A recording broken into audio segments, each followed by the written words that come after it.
চালিকা শক্তি আছে শিক্ষাৰ অবিহনে হয়তো আমি জাতিটোক আগুৱাই ল'ব নোৱাৰোঁ, জাতিটোক উত্তৰণৰ ক্ষেত্ৰত আমি কাম কৰিব নোৱাৰোঁ।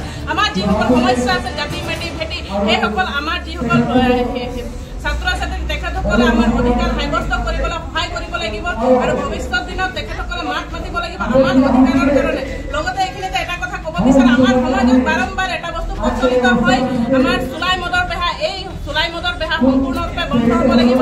এই কিছুদিন আগতে আপোনালোকে দেখিছিলে তাঁতী সমাজৰে এগৰাকী কণমানি শিশু গীতা তাঁতী তেখেতৰ নিৰ্যাতন লিখা বৰ ধৰ্ষণ কাণ্ড কৰাৰ লগতে তেখেতৰ প্ৰাণ কাঢ়ি নিয়া হ'ল।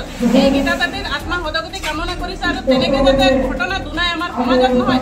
বিভিন্ন সময়ত আমি অসমখনত দেখিবলৈ পাওঁ নাৰীৰ ওপৰত নিৰ্যাতনৰ ঘটনা হৈ আছে। এই সম্পূৰ্ণ ঘটনাসমূহ বন্ধ হ'ব লাগে আৰু চৰকাৰখনে যাতে এনেকৈ এটা আইন বলবৎ কৰি দিব লাগে যাতে নাৰী সমাজখনত যিসকলে ধৰ্ষণ কাণ্ড লম্পট ব্যক্তিসকলৰ জেল হাজতলৈ ওলাই আহিব নোৱাৰে আৰু মুক্ত আকাশৰ তলত যাতে ঘূৰি ফুৰিব নোৱাৰিব, তেখেতসকলৰ ফাঁচীৰ কাঠৰ শাস্তি ন্যায়পালিকাই দিব লাগে, এয়াই আমি দাবী জনাইছোঁ। আৰু আমাৰ তাঁতী সমাজখন যাতে ভৱিষ্যতে আৰু আগ্ৰগতিত কাম কৰি যাওক। মহিলা সমিতি তথা অসম তাঁতী সভা আৰু এই চেগতে মই উদ্যোক্তা মণ্ডলীক কেন্দ্ৰীয় সমিতিৰ তৰফৰ পৰা আন্তৰিক ধন্যবাদ জ্ঞাপন কৰিছোঁ। জয় অসম, জয় আদিবাসী।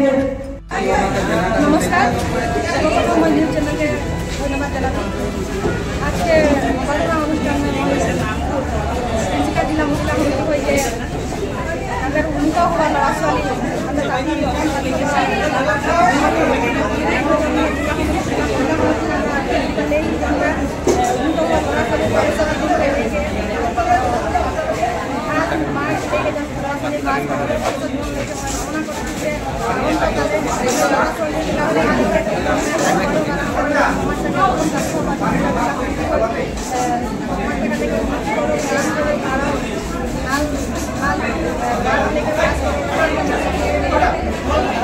আজি উদ্যোগত আজি তিনচুকীয়া জিলা সমিতিয়ে আজি হাইস্কুল শিক্ষিতা আৰু উচ্চতৰ মাধ্যমিক শিক্ষান্ত পৰীক্ষাৰ অভিনন্দন অনুষ্ঠান আজি তেওঁলোকে আয়োজন কৰিছে। আৰু মই অসম চাহাদী মহিলা সমিতিৰ তৰফৰ পৰা মই আন্তৰিক শুভেচ্ছা জ্ঞাপন তেওঁলোকে আমাক মতাৰ বাবে। আৰু আমি অসম চাহাদী মহিলা সমিতিৰ তৰফৰ পৰা এইটোৱে ক'ব বিচাৰিছোঁ যে আজি আমাৰ প্ৰত্যেকটো সমাজৰ আজি উন্নতি হৈ যাওক, যেনেকৈ তাঁতী সমাজে আজি তাঁতী মহিলা সমিতি আৰু কি কয় তাঁতী সমাজতো আজি অনুষ্ঠান তেওঁলোকে বহুত কষ্ট কৰি এটা অনুষ্ঠান পাতিব লগা হয় আৰু চবেই জানে।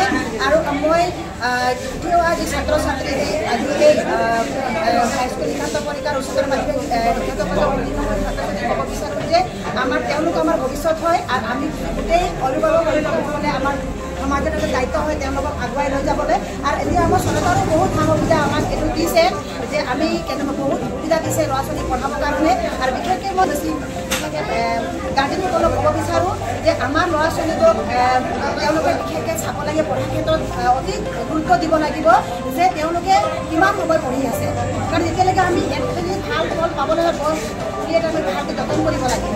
গতিকে আমি ল'ৰা এটাক আমি কেনেকুৱা আমি যতন কৰিলে তেওঁ এটা ভৱিষ্যতে এটা ভাল নাগৰিক হ'ব। তো মই এইটোৱে ক'ব বিচাৰিছোঁ।